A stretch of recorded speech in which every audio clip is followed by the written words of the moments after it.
Halo Razobers, kalian lagi nonton ditemenin sama Arjuna nih. Mungkin selama ini yang kita tahu banyak daerah yang ingin memisahkan diri dengan Indonesia ya, karena konflik tertentu atau ketidaksesuaian ideologi. Namun ternyata ada daerah yang malah ingin bergabung dengan Indonesia loh guys. Berikut ini ada beberapa daerah yang ingin bergabung dengan Indonesia.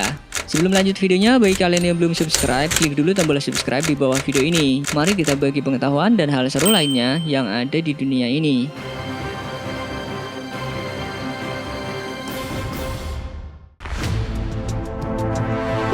Akibat konflik perebutan Sabah dan Sarawak dengan Malaysia, Sultan Sulu atau pemilik Sabah yang sah, Muizul Lail Kiram, mengaku sangat frustasi terhadap konflik tersebut. Karena itu, dia meminta bantuan Indonesia buat merebut kembali wilayah Sulu yang terletak di utara Kalimantan itu.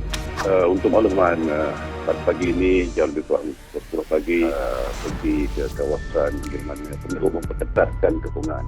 Seperti yang dilansir dari Merdeka.com, pada tahun 2013 lalu, Sultan Sulu Muizul mengatakan kalau ia akan menyerahkan kedaulatan Sulu kepada Indonesia, asal Indonesia mau membantu mengembalikan Sabah dan Sarawak kepada mereka. Sementara itu, padahal Malaysia terus menggempur pertahanan. Namun Sultan Sulu Muizul bukannya memilih bergabung dengan Malaysia, ia malah ingin gabung dengan Indonesia. Alasannya, menurut beliau, Malaysia tidak berkomitmen dengan nilai-nilai Islam dan hanya sekedar kata-kata, tapi perbuatannya tidak mencerminkan Islam.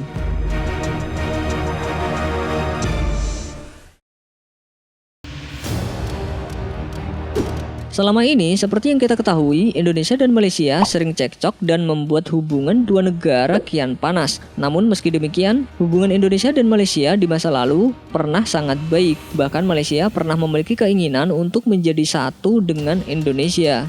Salah satunya yaitu Malaysia sama-sama berjuang ingin merdeka. Saat Jepang membentuk peta dan Gyugun, orang Malaysia pun melakukan hal yang sama. Salah satu pimpinan Gyugun paling terkenal dari Malaysia adalah Ibrahim Yaakob. Ia adalah orang yang sangat ingin menyatukan Malaysia dengan Indonesia. Di Malaysia, dia adalah milisi nasionalis yang sangat mengagumi sepak terjang dari Soekarno.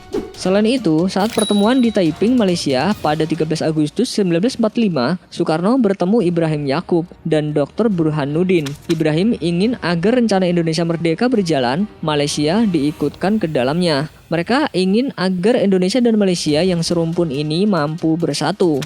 Mendengar keinginan ini, Soekarno jadi terharu. Ia berjanji dan bertekad akan memerdekakan Malaysia bersama dengan Indonesia. Namun, janji itu tidak dapat ditepati oleh Soekarno, mengingat memerdekakan Malaysia sama halnya dengan melawan Inggris dan juga sekutu. Kemudian Malaysia pun merdeka sendiri dari Inggris tanpa ada campur tangan Indonesia. Ibrahim Yaakob sebenarnya masih ingin menyatukan Indonesia dan Malaysia, namun keinginan itu ditentang dan akhirnya Ibrahim Yaakob diangkat oleh Soekarno menjadi anggota parlemen di Indonesia.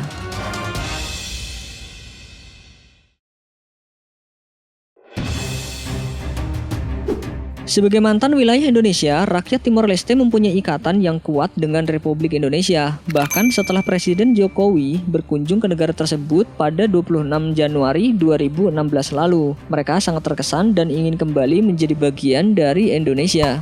Tapi tadi saya dibatasi waktu, hanya 7 menit. Jadi kalau lebih dari itu, pesawatnya katanya tidak. Tokoh Timor Leste, Xanana Gusmao, juga pernah mengatakan sebaiknya Timor Leste bergabung kembali dengan Indonesia karena bisa mensejahterakan. Terlebih lagi, para elitnya sudah menjadi raja-raja kecil. Setelah lepas dari Indonesia, Timor Leste pun tidak beranjak dari kesejahteraan dan kemakmuran sebagaimana yang dijanjikan para elitnya dulu. Dalam kunjungan ke negara itu, Presiden Jokowi juga membahas masalah perbatasan yang masih diperdebatkan kedua negara. Namun terlepas masalah itu, hubungan baik antara Indonesia dan Timor Leste masih tetap terjalin.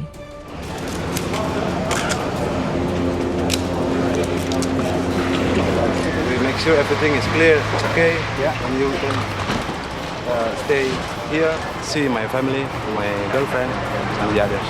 Are you sad to leave?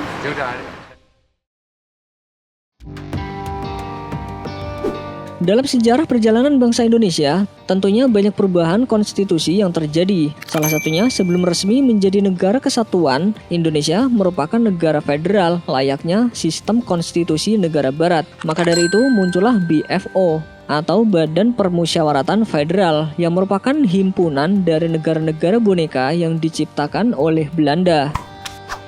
Het verheugt mij zeer dat alle deelgebieden hier en de persoon van hun hoogste verantwoordelijke regerings- of bestuursautoriteit vertegenwoordigd zijn. BFO sendiri di Indonesia berjumlah 15 negara. Himpunan ini dibangun dengan tujuan untuk memecah belah Indonesia karena Belanda ingin terus mempertahankan pengaruhnya. Namun pada tahun 1949, mereka melakukan perundingan dan dilanjutkan ke Konferensi Meja Bundar atau KMB. Dalam KMB tersebut, salah satunya berhasil membentuk negara Republik Indonesia Serikat. Karena hal itu, pada tanggal 14 November 1949, akhirnya BFO ingin bergabung dengan Indonesia dan menandatangani Konstitusi Republik Indonesia Serikat.